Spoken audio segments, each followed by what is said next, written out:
लिखा आप लोगों ने?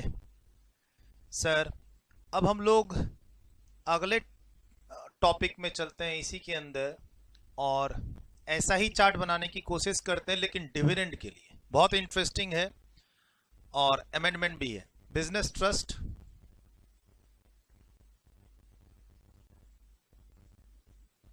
बिजनेस ट्रस्ट और बिजनेस ट्रस्ट को क्या हो रही है? डिविडेंड की इनकम। और इस साल से क्या हुआ है? डीडीटी एबॉलिश हो चुका है। बिजनेस ट्रस्ट को अभी हमने क्या फिनिश किया? रेंटल इनकम अगर हो रही है तो कैसे ट्रीटमेंट करेंगे, और उसमें हमने देखा कि एग्जम्पशन का बेनिफिट सिर्फ आरईआईटी को मिला है, इंफ्रास्ट्रक्चर इन्वेस्टमेंट ट्रस्ट को नहीं मिला है। अब बिजनेस ट्रस्ट को अगर डिविडेंड की इनकम होती है तो उसकी टैक्सेबिलिटी क्या होगी? बिजनेस ट्रस्ट के हैंड्स पे as well as unit holders के हैंड्स पे। और टीडीएस अगर है तो टीडीएस का इंप्लीकेशन क्या होगा? अगर यूनिट होल्डर रेसिडेंट है तो क्या होगा, नॉन रेसिडेंट है तो क्या होगा, यही सब डिस्कस करना है।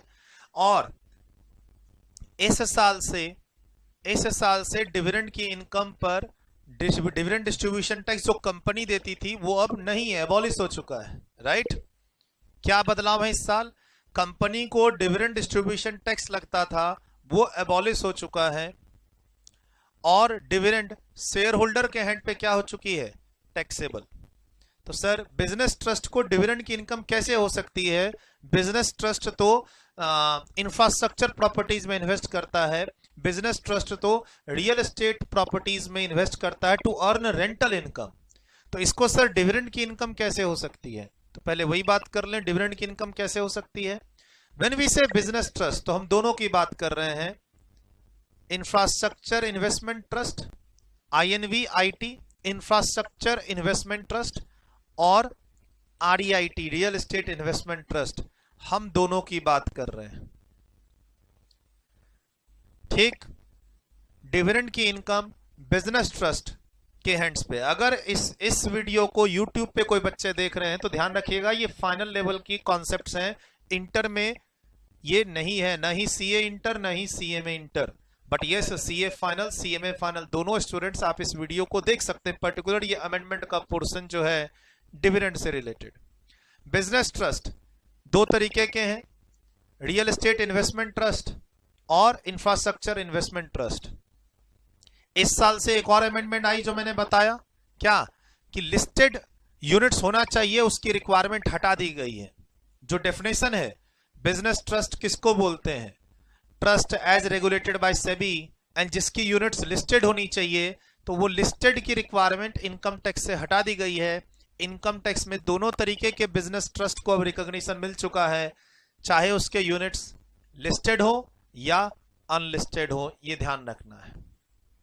चलो सर, अब इस बिजनेस ट्रस्ट को, ये ओवरऑल क्या है सर? Business trust. सर इसको डिविडेंड की इनकम कैसे आ सकती है? इसकी इन्वेस्टमेंट तो प्रॉपर्टीज में होती है। नहीं सर, ये इन्वेस्टमेंट जो करता है वो स्पेशल पर्पस व्हीकल में करता है, स्पेशल पर्पस व्हीकल में करता है, जो कि बेसिकली एक इंडियन कंपनी है, जो कि बेसिकली एक इंडियन कंपनी है। सर लास्ट ईयर तक रिक्वायरमेंट थी कि 100% होल्डिंग होनी चाहिए, अब नहीं है वो रिक्वायरमेंट। सर डिविडेंड के रेस्पेक्ट में मैं बता रहा हूं, डिविडेंड के रेस्पेक्ट में पिछले साल तक रिक्वायरमेंट थी कि ये स्पेशल पर्पस व्हीकल में इसका 100% कंट्रोल होना चाहिए। अब ऐसा नहीं है, जो बिजनेस ट्रस्ट की गाइडलाइंस हैं वही गाइडलाइंस फॉलो करनी है सर, और उसकी गाइडलाइंस हैं कि आपका कम से कम 50% कंट्रोल होना चाहिए, कम से कम 50% कंट्रोल, मोर देन 50 भी जरूरी नहीं है, एटलीस्ट 50%। देखिए पेज नंबर 19.5 पे हम लोग, और यहां लिखा हुआ है स्पेशल पर्पस व्हीकल कौन होती है? इंडियन कंपनी, जिसमें REIT होल्ड करता है, होल्ड और propose to hold not less than 50% of the equity shares, capital और इंटरेस्ट। REIT कह लो और या फिर इंफ्रास्ट्रक्चर इन्वेस्टमेंट ट्रस्ट कह लो। बेसिकली बिजनेस ट्रस्ट जब इन्वेस्ट करता है आगे स्पेशल पर्पस व्हीकल में, तो उसमें कम से कम 50% इक्विटी कौन होल्ड करेगा? किसके पास कंट्रोल होना चाहिए? REIT के पास, investment infrastructure trust, basically business trust के पास। बोला सर बैलेंस किसके पास रहेगा?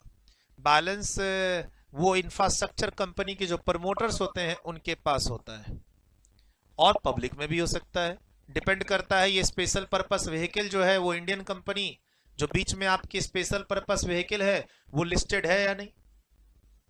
सर ये इस तरीके से क्यों करते हैं? एक्चुअली में ये ऐसे होता नहीं है। ये समझो कि ये जो स्पेशल पर्पस व्हीकल है ये कुछ इस तरीके से बनती है। ये DLF लिमिटेड है, DLF लिमिटेड। DLF लिमिटेड के काफी सारे प्रोजेक्ट्स थे, DLF लिमिटेड के काफी सारे इंफ्रास्ट्रक्चर के प्रोजेक्ट्स हैं, infrastructure and real estate projects. Sir DLF limited के काफी सारे infrastructure and real estate project है। मैं एग्जांपल दे रहा हूं, DLF की जगह यहां रिलायंस भी हो सकता है, क्योंकि रिलायंस का टावर प्रोजेक्ट्स है, रिलायंस का फाइबर प्रोजेक्ट्स है, रिलायंस का गैस पाइपलाइन प्रोजेक्ट है। सर इंफ्रास्ट्रक्चर रिलेटेड प्रोजेक्ट में गैस पाइपलाइन भी आ सकता है, फाइबर प्रोजेक्ट्स भी आ सकते हैं, टावर के प्रोजेक्ट्स भी आ सकते हैं, हाईवेज, बड़े बड़े airport, railway network, power distribution channels सब आ सकते हैं। तो एक एग्जांपल दे रहा हूं मैं आपके सामने कि DLF के काफी सारे infrastructure and real estate projects चल रहे हैं, और अब DLF को इसमें बहुत सारा पैसा लग चुका है DLF का। अब DLF को क्या चाहिए? और पैसे चाहिए, या ऐसे समझिए कि DLF अब बिजनेस पार्टनर ढूंढ रहा है। DLF ने तो शुरू में इन्वेस्टमेंट कर दी इंफ्रास्ट्रक्चर और रियल एस्टेट प्रोजेक्ट्स में, अब DLF पार्टनर्स ढूंढ रहा है इसके लिए कि कहीं से इसके प्रोजेक्ट को फाइनेंसिंग मिल जाए। बैंक वाले तो लोन दे दे के परेशान हैं और वो लोन देना नहीं चाहते, और DLF अब नए प्रोजेक्ट में जाना चाहता है। वो इसने इस प्रोजेक्ट को बना दिया, डेवलप कर दिया। एक होता है प्रोजेक्ट डेवलप करना, 5 साल में डेवलप कर दिया, और एक होता है उसको अगले 20 साल तक मेंटेन करना, चलाना, रेंटल्स इनकम अर्न करना उससे। DLF बोलता है यार ये मेरे बस की बात नहीं है। अब मुझे यहां पर कौन चाहिए? एक ऐसा बंदा चाहिए जो हमारे साथ मिलके इस प्रोजेक्ट को चलाए। तो DLF क्या करता है, अपने इस प्रोजेक्ट को एक तरह से हाइव ऑफ करने की कोशिश करता है, अपनी बैलेंस शीट से हटाने की कोशिश करता है। DLF अपने इस प्रोजेक्ट को एक special purpose vehicle Indian company बना के उसके नाम पर एक तरह से ट्रांसफर करना चाहता है, या ऐसे समझिए वो इसी कंपनी के थ्रू ही ये बिजनेस कर रहा था। DLF के पास बहुत सारी अपनी सब्सिडरीज हैं। सर समझिए ऐसे कि ये प्रोजेक्ट्स ना इस कंपनी के पास ही थे, और उसका ओनरशिप किसके पास था? DLF के पास था, शेयर्स। ऐसे समझिए सर, एक्चुअली ये जो इंफ्रास्ट्रक्चर कंपनियां होती हैं ना, कोई भी जो प्रोजेक्ट बनाती हैं, प्रोजेक्ट बनाने के लिए वो पहले एक अपनी सब्सिडरी बनाती हैं, और सब्सिडरी के थ्रू प्रोजेक्ट बनाती हैं। जैसे मान लो DLF के 5 प्रोजेक्ट्स हैं चल रहे हैं अलग अलग, 5 अलग अलग सिटीज में। तो ये जनरली क्या करते हैं, 5 अलग अलग कंपनियां बनाते हैं, और उस कंपनी के उस कंपनी के थ्रू इस प्रोजेक्ट्स को लीड करते हैं। ठीक है जी।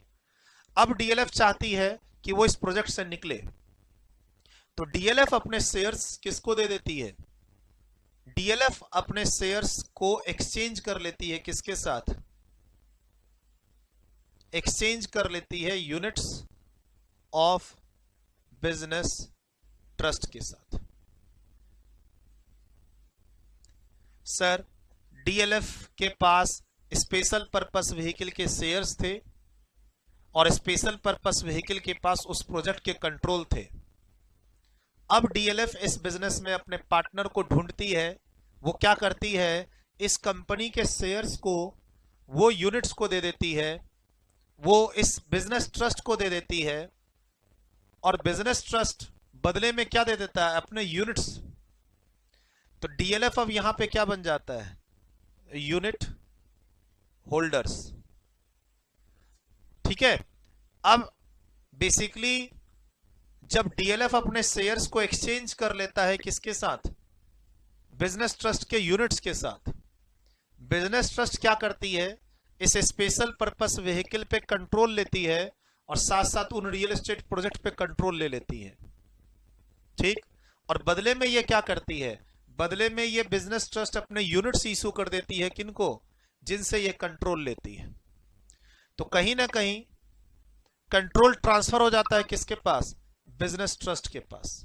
अच्छा, बिजनेस ट्रस्ट के पास और भी यूनिट होल्डर्स हैं और भी पैसा है।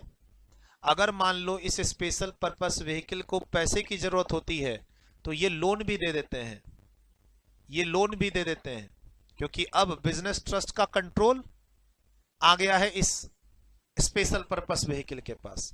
अब मान लो इनके कोई बैंक लोन थे तो वो बैंक लोन रीपे भी कर देते हैं, repay bank loan, repay bank loan. Sir इस प्रोजेक्ट में पैसा चाहिए था ना, डीएलएफ का ये प्रोजेक्ट था और अब इसमें पैसे चाहिए थे, बैंक वाले देने को तैयार नहीं है, तो ऑब्वियस सी बात है डीएलएफ को अपनी होल्डिंग बेचनी होगी इस प्रोजेक्ट में। मार्केट में बैठे हैं कौन, business trust, professionally managed mutual fund type के ये ऑर्गेनाइजेशन है। ठीक, इनके पास बहुत सारा पैसा है, ये वो पैसे को इस प्रोजेक्ट में लगाना चाहते हैं, लेकिन प्रोजेक्ट का कंट्रोल भी तो लेंगे फिर ये, तो एटलीस्ट 50% की इन्वेस्टमेंट इनकी चली जाती है, उतने शेयर्स इनके पास आ जाते हैं। और फिर डीएलएफ क्या बन जाते हैं, यूनिट होल्डर्स, किसमें, इस बिजनेस ट्रस्ट में। बनना जरूरी है सर, हाँ, इसमें सेबी की गाइडलाइंस हैं, अराउंड 15% तक की होल्डिंग 3 साल तक कंटिन्यू रखनी पड़ेगी, किसको, डीएलएफ को, किसमें, इस स्पेशल पर्पस व्हीकल में। उसके अलावा इधर वो यूनिट होल्डर्स भी बन रहा है, मैं उस गाइडलाइंस में नहीं जा रहा, मैं तो आपको बता रहा हूं कि भाई बिजनेस ट्रस्ट को फ्यूचर में डिविडेंड इनकम कैसे आ रही है, बिजनेस ट्रस्ट को आगे से डिविडेंड की इनकम कैसे आ रही है। तो बिजनेस ट्रस्ट ने पैसा इन्वेस्ट कर दिया इस कंपनी में, और इस कंपनी के पास क्या थे, रियल एस्टेट के प्रोजेक्ट्स। अब उन प्रोजेक्ट से रेंटल इनकम आएगी इंडियन कंपनीज को बीच में, और इंडियन कंपनीज इसको क्या देंगी, डिविडेंड देंगी, इंटरेस्ट देंगी, हमने लोन भी तो दे रखा है। और फिर ये बिजनेस ट्रस्ट पीछे यूनिट होल्डर्स को क्या बांटेंगी, डिविडेंड, इंटरेस्ट। तो अभी तो हम फिलहाल डिविडेंड की बात कर रहे हैं, तो डिविडेंड। सर यूनिट होल्डर्स में वो भी यूनिट होल्डर्स होंगे कौन, डीएलएफ, जिनका ये शुरू में प्रोजेक्ट था। सर क्या बिजनेस ट्रस्ट किसी नई कंपनी को इन्वेस्ट नहीं कर सकती, कर सकती है। वो नई कंपनी के पास अगर इंफ्रास्ट्रक्चर प्रोजेक्ट्स हैं, देखो सेबी की गाइडलाइंस बोल रही है कि अंडर कंस्ट्रक्शन प्रॉपर्टीज में इनको इन्वेस्टमेंट नहीं करना है, जो प्रॉपर्टीज अंडर कंस्ट्रक्शन है उसमें कम इन्वेस्ट करना है, इनका ज्यादा से ज्यादा पैसा उन प्रॉपर्टीज, उन एसेट्स में होना चाहिए जिनसे तुरंत lease income, rental income, infrastructure की इनकम आ रही हो। जैसे टोल रोड जो है, नेशनल हाईवे बन चुका हो और उससे टोल कलेक्शन हो रहा हो, उसमें ये लोग इन्वेस्ट करती हैं। तो फिर इनको इन्वेस्टमेंट करने के लिए कोई बनी बनाई कंपनी ही तो चाहिए जिनके पास ढेर सारे प्रोजेक्ट्स हो। ठीक, ये जो बिजनेस ट्रस्ट हैं ये बनी बनाई कंपनी में इन्वेस्ट करते हैं ताकि उनके पास से रनिंग प्रोजेक्ट्स इनके पास आ जाए, रनिंग रेवेन्यूज इनके पास आ जाए। और वो जो डीएलएफ है वो क्यों निकलना चाहती है, they are expert in construction, वो प्रोजेक्ट बनाने में बिलीव करती हैं, चलाने में बिलीव नहीं करती।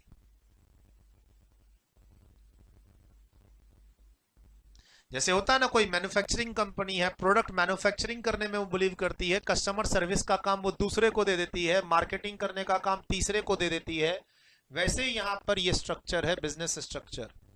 अब क्या होगा सर, अब इस बिजनेस ट्रस्ट को डिविडेंड की इनकम आएगी, किससे, इस मिडिलमैन कंपनी से, जिस कंपनी के पास काफी सारे प्रोजेक्ट्स हैं। और ये स्ट्रक्चर इसी तरह होता है, ये बिजनेस ट्रस्ट जो यूनिट होल्डर से पैसा लेके आती हैं वो बनी बनाई कंपनी में लगा देती हैं, बनी बनाई कंपनी जिनके पास ढेर सारे प्रोजेक्ट्स ऑलरेडी चल रहे हों। कैसे करती हैं ये शेयर्स ले लेती हैं उनके ओनर से और बदले में यूनिट्स दे देती हैं, एक्सचेंज। और या फिर ऐसे करो कि जरूरी नहीं है कि यूनिट्स एक्सचेंज करे, वो शेयर्स खरीद भी लेती हैं। बोला सर अगर सिर्फ शेयर्स बेच दे, निकल जाए, यूनिट से एक्सचेंज ना करे तो भी चलेगा, लेकिन उसमें कैपिटल गेन का डर है, फिर कैपिटल गेन लगेगा। डीएलएफ वो भी नहीं चाहती है, तो डीएलएफ अपने शेयर्स को एक्सचेंज करती है किसके साथ? Units of a business trust के साथ। और अब कहीं ना कहीं यूनिट होल्डर्स का पैसा लगा है बिजनेस ट्रस्ट में, बिजनेस ट्रस्ट का पैसा लगा है स्पेशल पर्पस व्हीकल में, और स्पेशल पर्पस व्हीकल जो इंडियन कंपनी है कि आगे इन्वेस्टमेंट है इंफ्रास्ट्रक्चर प्रोजेक्ट में। अब क्या होगा? मीनवाइल यहां से यहां डिविडेंड आएगा, यहां से यहां डिविडेंड आएगा, और फिर यही डिविडेंड यहां से यहां डिस्ट्रीब्यूट होगा। यही डिविडेंड यहां से यहां क्या होगा? डिस्ट्रीब्यूट होगा। डिविडेंड की खाली बात हो रही है अभी चार्ट में। सर ये जो इंडियन कंपनी है यहां दो केस बनाएंगे। एक, क्या इसने 115 BAA ऑप्ट कर लिया है? दूसरा, क्या इसने 115 BAA ऑप्ट नहीं किया है, नॉट ऑप्टेड। ये दो केस बनेंगे। हम लोग किसका डिस्कशन कर रहे हैं? डिविडेंड की इनकम बिजनेस ट्रस्ट को हो रही है। तो सर डिविडेंड की इनकम बिजनेस ट्रस्ट को कैसे होती है? तो बिजनेस ट्रस्ट सीधा रियल एस्टेट प्रोजेक्ट में पैसा नहीं लगाती है, ये बीच में एक कंपनी में पैसा लगाती है, कंपनी के शेयर्स को खरीद लेती है या उसके शेयर्स के बदले अपने यूनिट्स इशू कर देती है उनके प्रमोटर्स और होल्डर्स को, और फिर आगे प्रोजेक्ट में इसका कंट्रोल होता है। तो अब कंट्रोल तो ले लिया है, यूनिट होल्डर से पैसा लिया बिजनेस ट्रस्ट ने, बिजनेस ट्रस्ट ने कंट्रोल लिया किसको? स्पेशल पर्पस व्हीकल को, उसको लोन भी दिया, और स्पेशल पर्पस व्हीकल ने आगे रियल एस्टेट प्रोजेक्ट में पैसा लगाया। अब ये जो बीच में कंपनी है, ये कंपनी बहुत सारा प्रॉफिट कमाएगी आगे के प्रोजेक्ट से, तो डिविडेंड देगी किसको?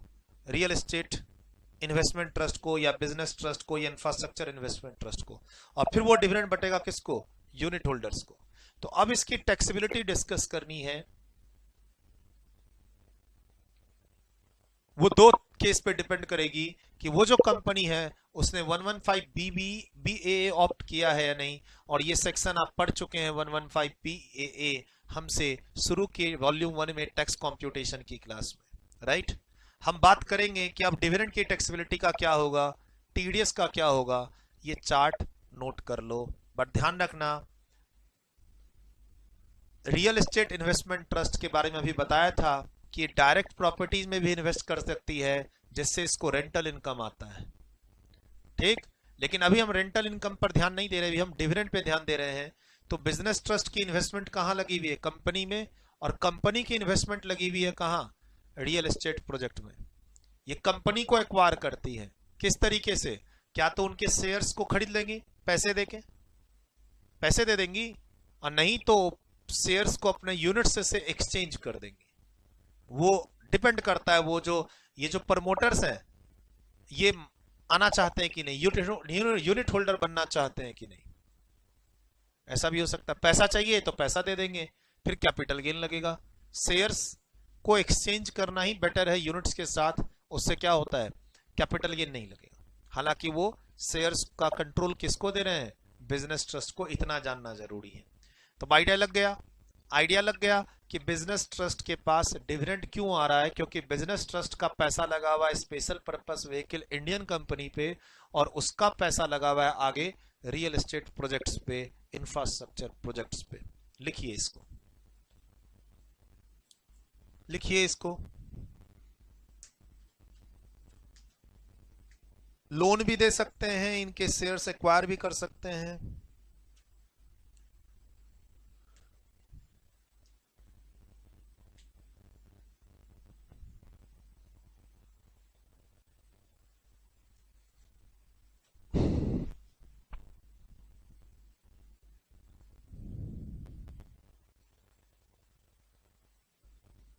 डायरेक्ट प्रॉपर्टीज में इन्वेस्टमेंट करने का काम आरईआईटी करती है, इंफ्रास्ट्रक्चर इन्वेस्टमेंट ट्रस्ट नहीं करते। जनरली इनका बिजनेस मॉडल ये भी होता है कि हम किसी कंपनी को एक्वायर कर लेते हैं जिस कंपनी के पास काफी बड़े बड़े प्रोजेक्ट्स हैं, रियल एस्टेट प्रोजेक्ट्स।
मैं एक आइडिया दे सकता हूं यहां पर, है ना। देखो, एग्जाम्स के लिए ये सब नहीं है।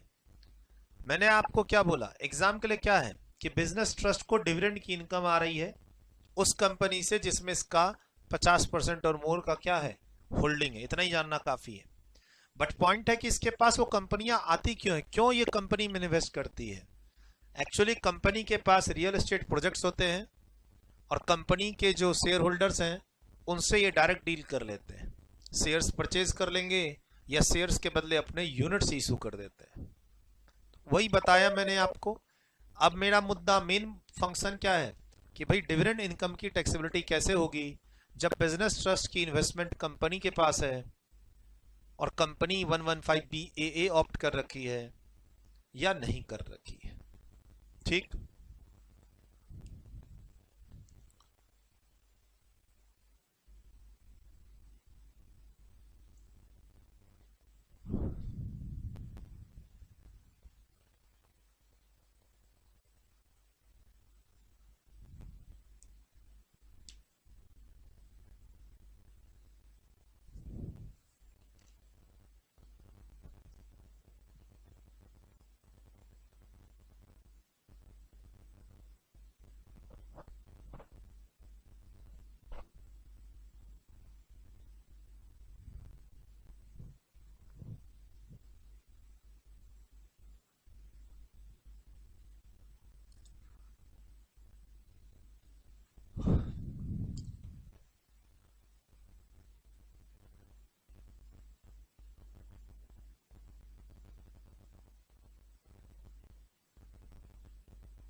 कम से कम 50% कंट्रोल होना चाहिए कंपनी में, ये ध्यान रखना है। डन, लिख चुके।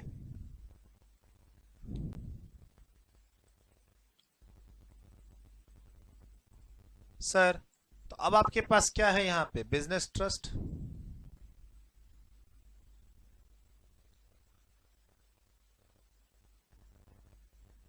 पीछे कौन है, यूनिट होल्डर्स।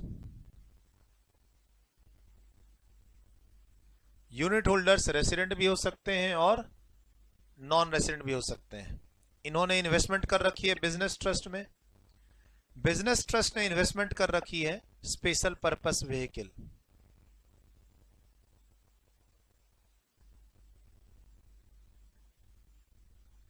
से ए लिमिटेड।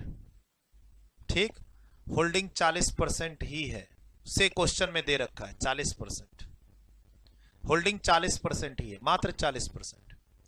अगर सर होल्डिंग मात्र 40% होगी, हमें कम से कम कितनी चाहिए, 50%। अगर मात्र 40% होगी तो जो डिविडेंड इनकम होगी, dividend income is taxable to business trust 42.744%। हम यहां कोई रिलीफ नहीं दे पाएंगे। सर बिजनेस ट्रस्ट का पैसा उसी कंपनी में लगे जहां वो कम से कम 50% होल्डिंग रखती है।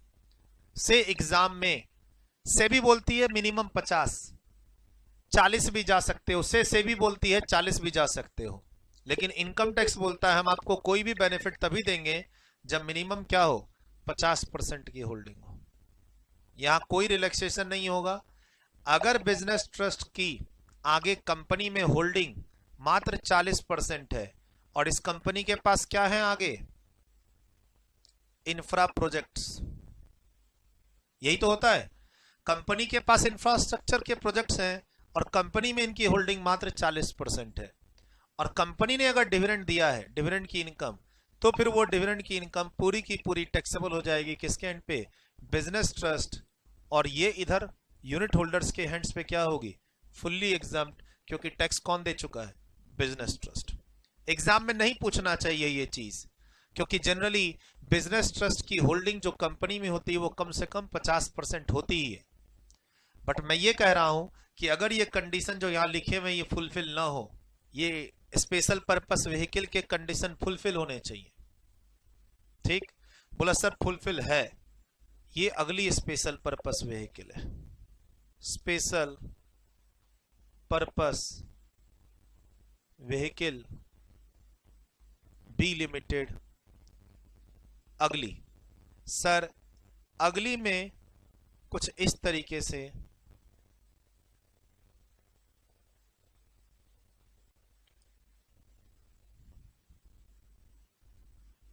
बोला सर अगली में होल्डिंग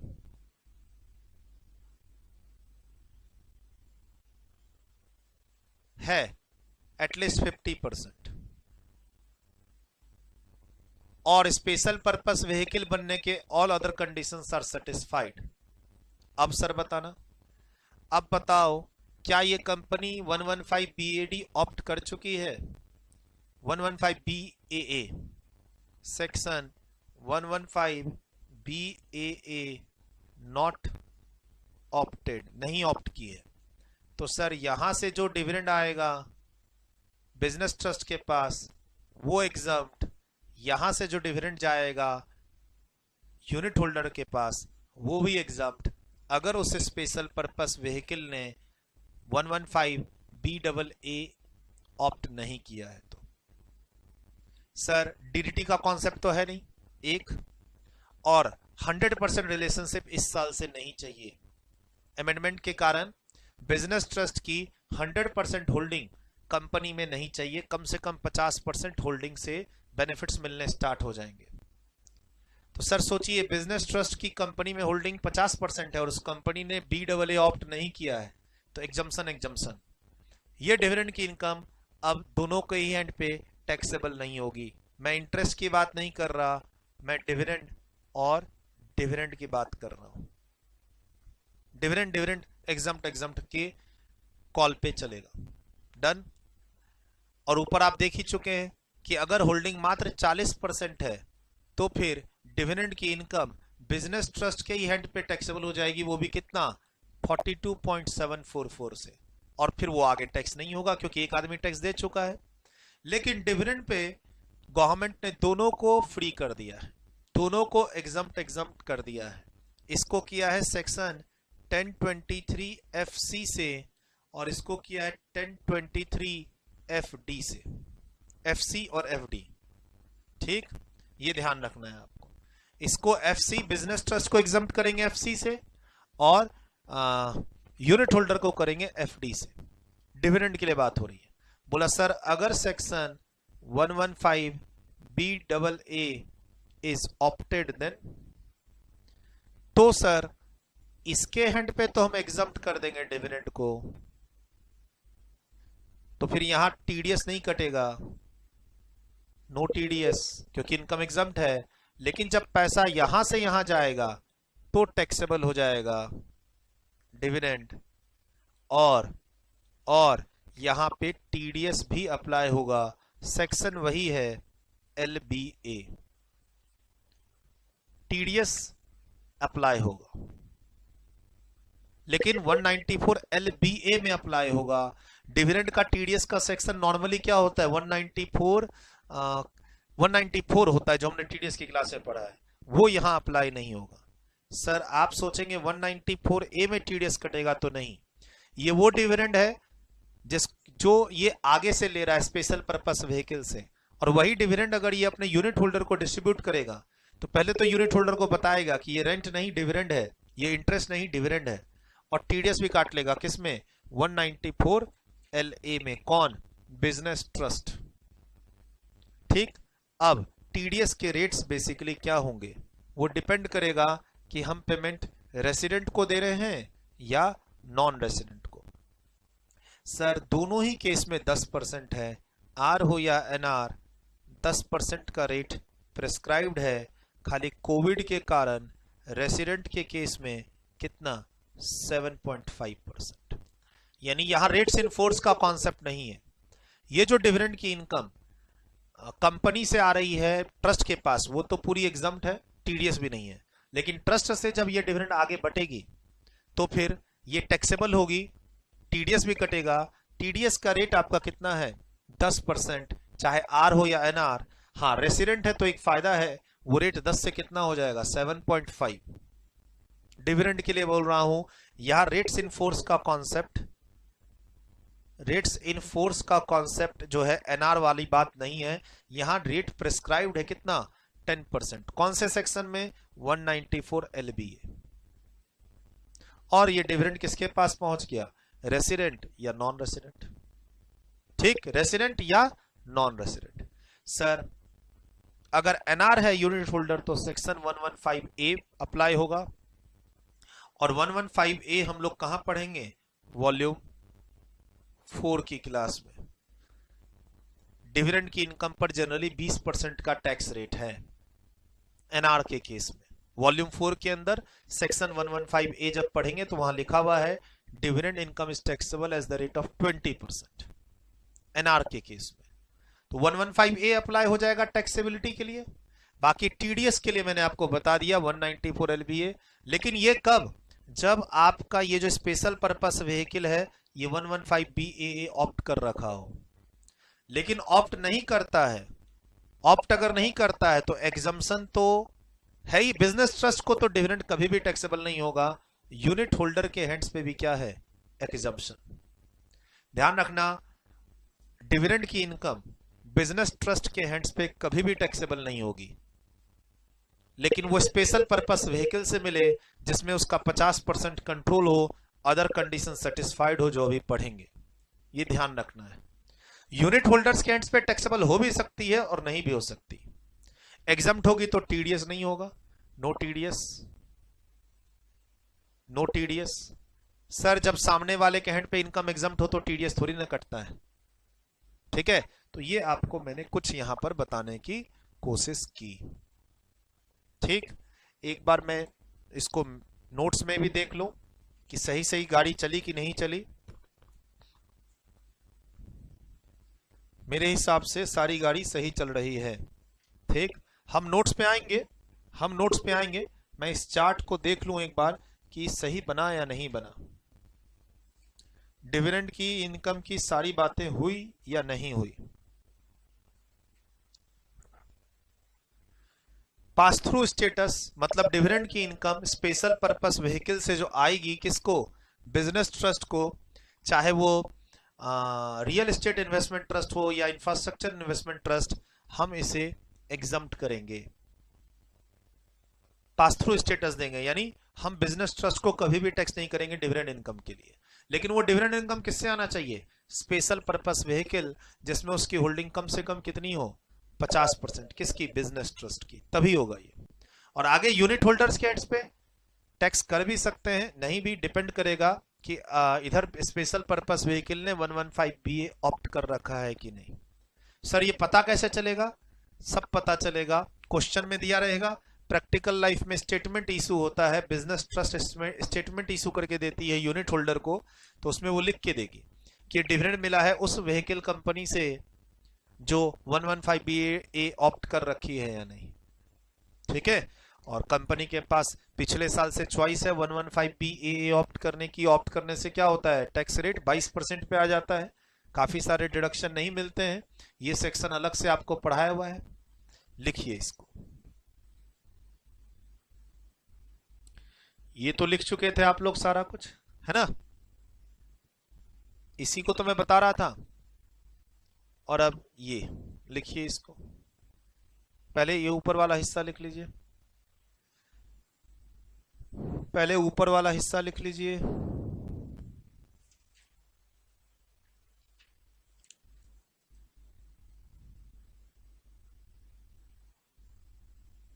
सौ % रिलेशनशिप नहीं चाहिए, 50% कम से कम होना चाहिए और अदर सेबी की रेगुलेशंस को फॉलो किया होना चाहिए उस special purpose vehicle Indian company ने।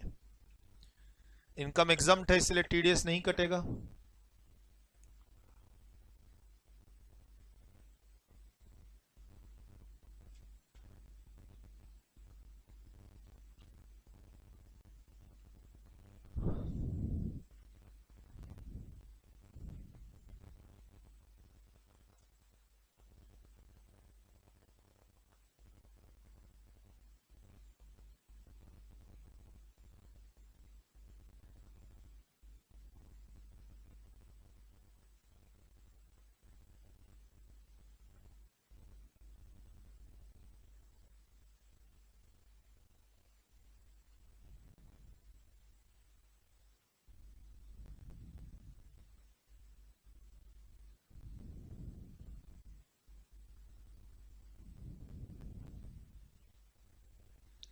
115 ए आगे देख लेंगे, शायद वहां डिविडेंड का रेट कम कर दिया गया है 10%, वो भी देख लेंगे।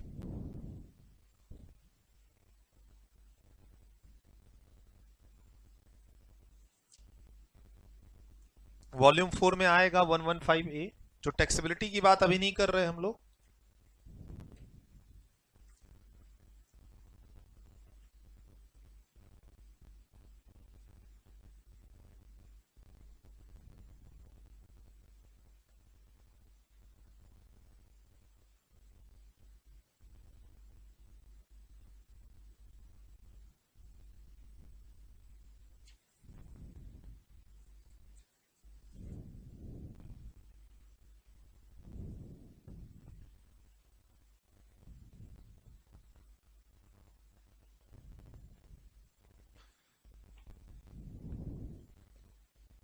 डन, लिख लिया इतना वीडियो रोक के।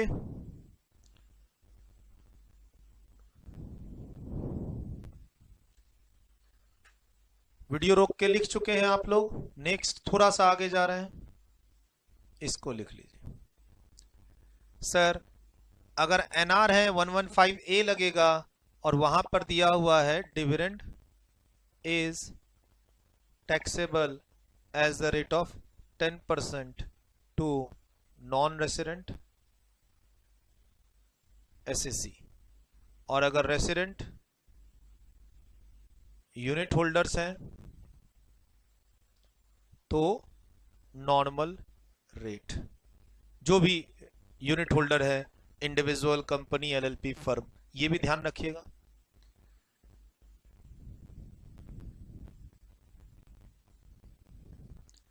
आप यूनिट होल्डर कौन है?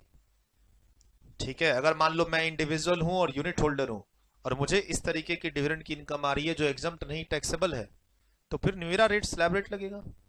एनआर के लिए एक रेट दे रखा है 115 ए में। मैंने क्या बोला, जनरली डिविडेंड का रेट 20 है, लेकिन 115 ए में इस स्पेशल केस के लिए रेट 10% का टैक्स दे रखा है। टीडीएस रेट भी 10% और टैक्स रेट भी 10% मैच कर रहा है यहाँ पे एनआर के केस में।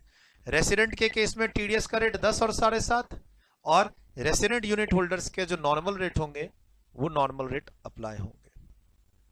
ठीक है, लिख लीजिए इतना।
सर क्वेश्चन में लिखा मिलेगा कि स्पेशल पर्पस व्हीकल ने 115 बी ए ऑप्ट किया है कि नहीं।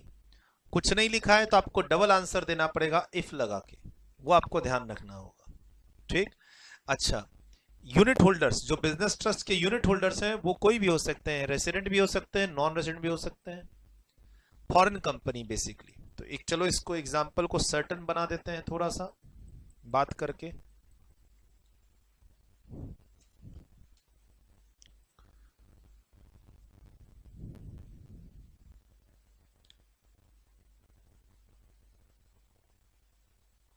बिजनेस ट्रस्ट आरईआईटी है, रियल एस्टेट इन्वेस्टमेंट ट्रस्ट। ठीक, इसको रेंटल इनकम हो रही है फ्रॉम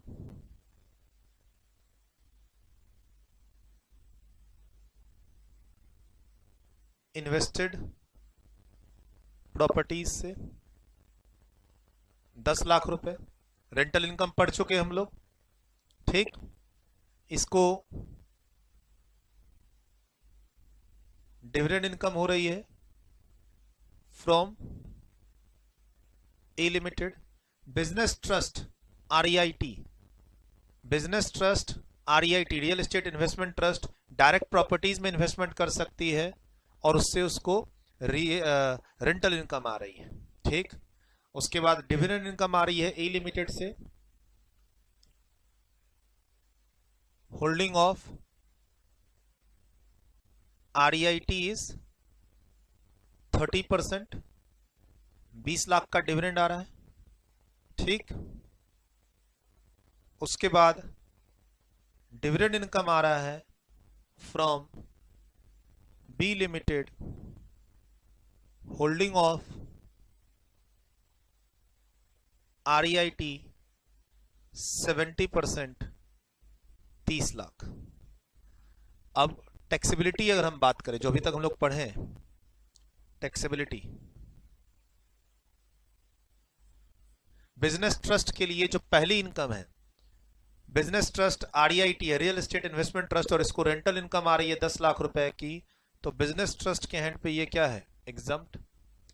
लेकिन अगर डिविडेंड इनकम ए लिमिटेड से आ रहा है लेकिन होल्डिंग 50 नहीं है, मात्र 30 है, तो इसको हम लोग इसके हैंड्स पे क्या करेंगे, टैक्सेबल, और वो भी 42.744% के रेट से, जो आगे लिखा हुआ है नोट्स में।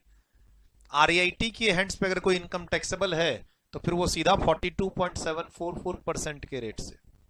ठीक, और अब dividend income from B limited, ये कौन हो गई, ये हो गई special purpose vehicle, special purpose vehicle, holding 70%, ये एग्जम्प्ट है। सर कोई फर्क नहीं पड़ता, B limited has opted for section 115BA और नॉट, ऑलवेज एग्जम्प्ट। यही पढ़े अभी हम लोग, ऑलवेज वेदर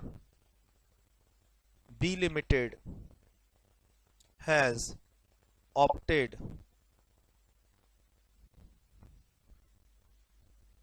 सेक्शन 115BAA और नॉट। वो तो यूनिट होल्डर पे फर्क पड़ता है, यूनिट होल्डर्स पे फर्क पड़ता है। सर यूनिट होल्डर्स की बात अगर करें, यूनिट होल्डर्स की बात करें तो ये क्या होगा, टैक्सेबल, ये क्या होगा, एग्जम्प्ट। ये एग्जम्प्ट हो सकता है, exempt if B limited has not opted for section 115BAA और taxable if B Limited has opted for section 115BA। 115BA क्या, कंसेशनल रेट वाला सेक्शन, टैक्स रेट में जिसको ऑप्ट करके कंपनी अपना नॉर्मल 30% से कहां पहुंच जाती है, 22 पे। अगर इसे स्पेशल पर्पस व्हीकल ने अपना रेट को कम कर रखा है BAA ऑप्ट करके, तो फिर वो जो डिविडेंड बढ़ते हुए कहां पहुंच रहा है, यूनिट होल्डर के पास, वो क्या हो जाएगा, टैक्सेबल।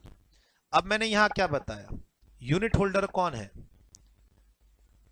अब मैंने यहां क्या बताया, ध्यान से देखिए, यूनिट होल्डर कौन है, एनआर से फॉरेन कंपनी है, से फॉरेन कंपनी है, तो उस केस में सेक्शन 115A बोलता है टैक्स रेट 10%, स्पेशल रेट लग गया, स्पेशल रेट, डिविडेंड के लिए बोल रहा हूं। ठीक, ये है डिविडेंड के लिए, ऊपर नहीं है। सर अगर ऊपर यूनिट होल्डर कौन है, ऊपर कोई स्पेशल रेट नहीं है, ऊपर अगर मेरा यूनिट होल्डर कौन है, फॉरेन कंपनी, तो 40% का टैक्स रेट है, डोमेस्टिक कंपनी तो 30% का। नीचे वाले में अगर यूनिट होल्डर मेरा कौन है, यूनिट होल्डर रेसिडेंट से कौन है, इंडिविजुअल से कौन है, कंपनी, तो वहां पर 30% और यहां पे स्लैब रेट। मैंने टीडीएस की बात नहीं की है, टीडीएस कितना कटेगा, टीडीएस का रेट 10% है, टीडीएस तो 10% कटेगा। मैं टैक्सेबिलिटी की बात बोल रहा हूं, कितने परसेंट पे टैक्स लगेगा। सर एक होता है टीडीएस कटना और एक होता है कितने पर टैक्स लगना। मैं एग्जाम्प्ट को एग्जाम्प्ट, टैक्स होगा तो किस रेट से, एग्जाम्प्ट तो एग्जाम्प्ट, टैक्स होगा तो किस रेट से। रेंट के लिए कोई रिलीफ नहीं है, रेंट के लिए कोई रिलीफ नहीं है, ठीक, लेकिन इंटरेस्ट और डिविडेंड के लिए स्पेशल रेट है, और डिविडेंड के लिए कितना है, 10% एनआर के केस में। तो यहां पर एनआर को फायदा हो रहा है, इंडिया से उसको रेंटल इनकम भी मिल रही है थ्रू बिजनेस ट्रस्ट। एक नॉन रेसिडेंट को through business trust rental income हो, एक एनआर को, नॉन रेसिडेंट को थ्रू बिजनेस ट्रस्ट डिविडेंड की इनकम हो रही है। हो सकता है वो एग्जम्प्ट हो जाए और हो सकता है उस पर 10% का ही टैक्स देना पड़े। तो ये थोड़ा आपको एक कंक्लूजन एग्जांपल ध्यान रखना पड़ेगा। इसमें मैंने खाली टीडीएस की बात नहीं की है, लिखिए, मैंने टीडीएस की बात नहीं की, टीडीएस तो ऊपर में था ही 194 एलबी है, मैंने टैक्सेबिलिटी की बात की है, लिखिए इसको भी एग्जाम्पल। अब हम इसके बाद इंटरेस्ट की बात करेंगे और वो अगली क्लास में करेंगे, आज नहीं करेंगे, है ना। इसको लिख लीजिए। सर हमने रेंट की बात कर ली, हमने डिविडेंड से रिलेटेड बात सारी कर ली, इंक्लूडिंग अमेंडमेंट्स का इंपैक्ट। पहले क्या पढ़ाता था पिछले साल तक वो मैंने डिस्कस ही नहीं किया। पिछले साल 1034 होता था, 115 BBDA होता था, वो सब मैंने डिस्कस ही नहीं किया। बस लेटेस्ट बात ये ध्यान रखनी है जो अभी बताई कि डिविडेंड में पिछले साल बताता 1034 की बात, 10 लाख रुपए की बात, 115 BBDA की बात, डिविडेंड डिस्ट्रीब्यूशन टैक्स की बात, वो सब अब एप्लीकेबल ही नहीं है। सर डीडीटी हट चुका, dividend distribution tax. Sir 115 BBDA का अब कोई रोल नहीं है, 1034 का अब कोई रोल नहीं है, तो उसको क्या बताना। अब नए तरीके से इस साल के लिए जानो क्या पढ़ना है, नए एग्जाम्पल के साथ, ठीक। पहले तो 10 लाख की बात भी क्लास के अंदर बताता था कि डिविडेंड का अमाउंट 10 लाख हो तो क्या होगा, 10 लाख से ज्यादा हो तो क्या होगा। अब उन सब की कहीं कोई जरूरत नहीं है। बट हाँ, इंटरेस्टिंग फैक्ट क्या है कि डिविडेंड की इनकम जो मिल रही स्पेशल पर्पस व्हीकल से बिजनेस ट्रस्ट को, वो हमेशा एग्जम्प्ट होगी। बिजनेस ट्रस्ट से जो मिल रही है यूनिट होल्डर को, वो एग्जम्प्ट हो भी सकती है और नहीं भी हो सकती है, वो मैंने आपको पूरा बता दिया। इंटरेस्ट की बात बच रही है, वो मैं अगली क्लास में लूंगा। एग्जाम्पल आपके सामने है, डन। वीडियो रोक के आप लोग लिख चुके हैं, इसको थोड़ा सा राइट जा रहा हूं, ये आप लिख चुके हैं। यहां मैंने टीडीएस की बात नहीं की है, हमने टैक्सेबिलिटी की बात की है, हमने टैक्सेबिलिटी की बात की है। डिविडेंड पे स्पेशल रेट आ चुका है नॉन रेसिडेंट्स के लिए, सेक्शन 115A में 10%। बाकी यूनिट होल्डर रेसिडेंट है तो स्लैब रेट और 30% वाली बात होगी। डिविडेंड यूनिट होल्डर के हैंड पे एग्जम्प्ट भी हो सकता है, टैक्सेबल भी हो सकता है, डिपेंड करता है कि वो स्पेशल पर्पस व्हीकल ने 115 BAA ऑप्ट किया है या नहीं।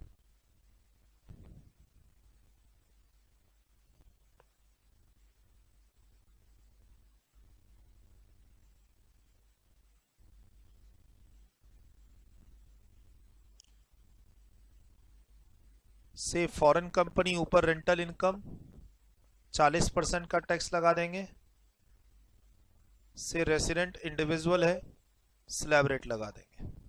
यही होता है नॉर्मल रेट का मतलब, जो एसएससी है उसके हिसाब से टैक्स करेंगे रेंटल इनकम्स अगर आती है तो।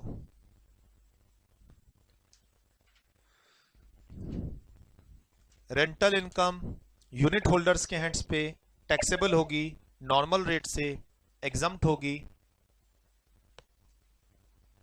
ये एग्जम्पशन का सेक्शन क्या पढ़ाया, 1023 FCA बिजनेस ट्रस्ट के एंड पे, ये एग्जम्पशन का section 1023 FC।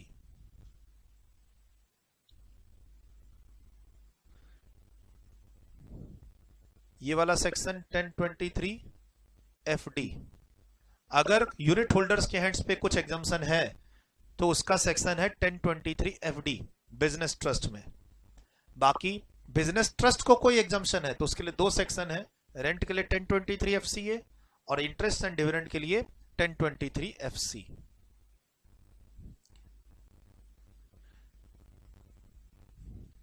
Rental income REIT को मिले तो हमेशा एग्जम्प्ट, डिविडेंड की इनकम आरईआईटी को मिले या फिर इंफ्रास्ट्रक्चर इन्वेस्टमेंट ट्रस्ट को मिले हमेशा एग्जम्प्ट।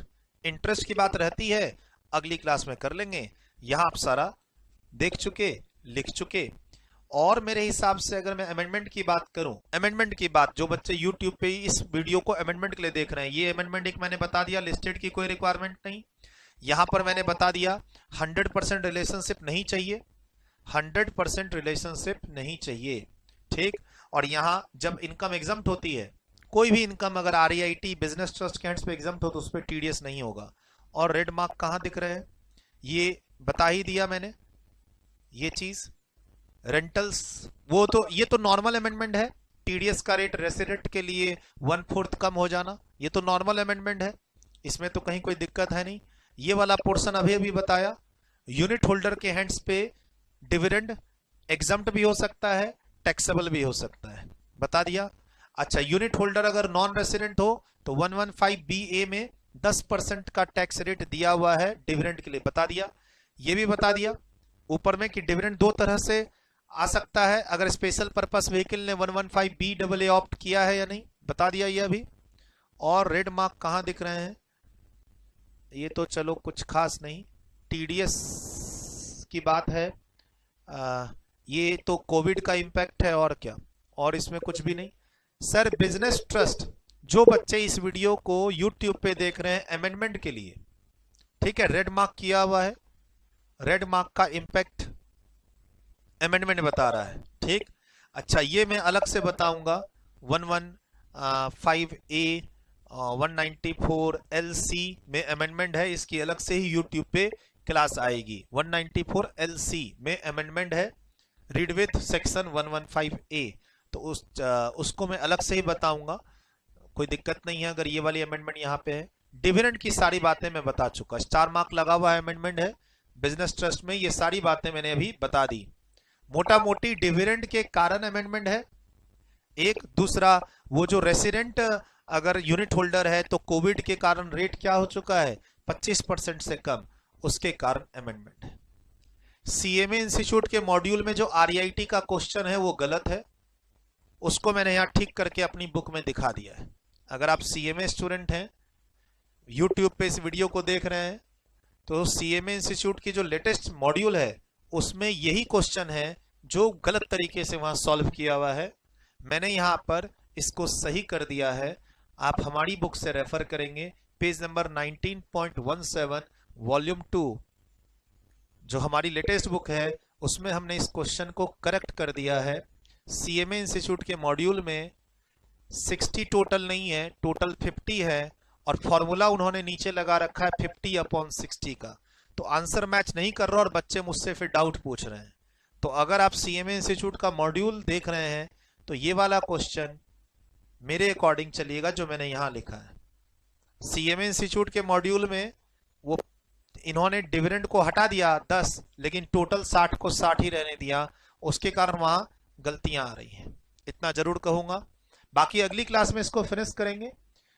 अमेंडमेंट को लेके जो कोई बच्चे चिंतित थे बिजनेस ट्रस्ट में, हमारे ही स्टूडेंट या कोई और भी स्टूडेंट, कि सर बिजनेस ट्रस्ट में क्या अमेंडमेंट है डिविडेंड के कारण, वो मैंने आपको डिविडेंड पढ़ा भी दिया कि एक बिजनेस ट्रस्ट को डिविडेंड की इनकम क्यों आती है जबकि उसका इन्वेस्टमेंट तो रियल एस्टेट प्रॉपर्टीज में होता है। एक बिजनेस ट्रस्ट को डिविडेंड की इनकम क्यों आती है जबकि सुनते हैं कि बिजनेस ट्रस्ट की इन्वेस्टमेंट इंफ्रास्ट्रक्चर प्रोजेक्ट में होती है और रियल एस्टेट में होती है।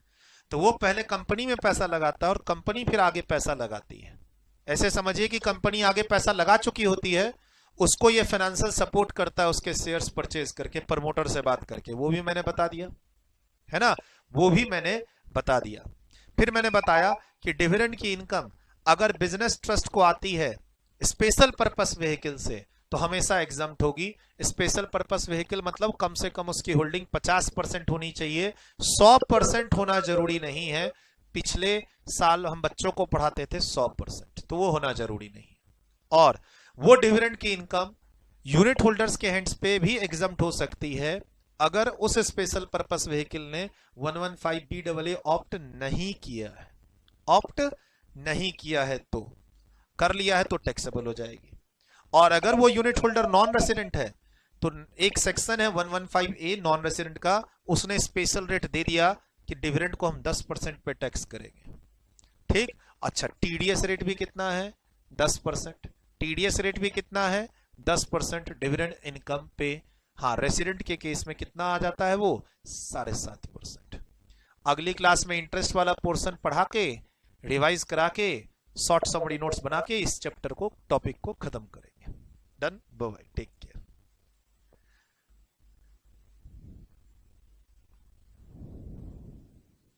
ये सारा बता दिया है ना, यहां से शुरुआत की थी, थोड़ा बता रहा था कि बिजनेस ट्रस्ट को डिविडेंड इनकम कैसे आ सकती है, फिर यहां बताया कि कुछ इस तरीके का स्ट्रक्चर है, डिविडेंड की इनकम आ रही है, होल्डिंग का ध्यान रखना कम से कम 50 होनी चाहिए स्पेशल पर्पस व्हीकल में, और वो एक इंडियन कंपनी है जो आगे इंफ्रास्ट्रक्चर प्रोजेक्ट्स को लीड कर रही है। सब बता दिया, एग्जाम्पल बताया, लेकिन इस एग्जाम्पल में टीडीएस पोर्शन को मैंने इग्नोर करके टैक्सेबिलिटी पोर्शन को डिस्कस किया। चलिए बाय बाय, टेक केयर।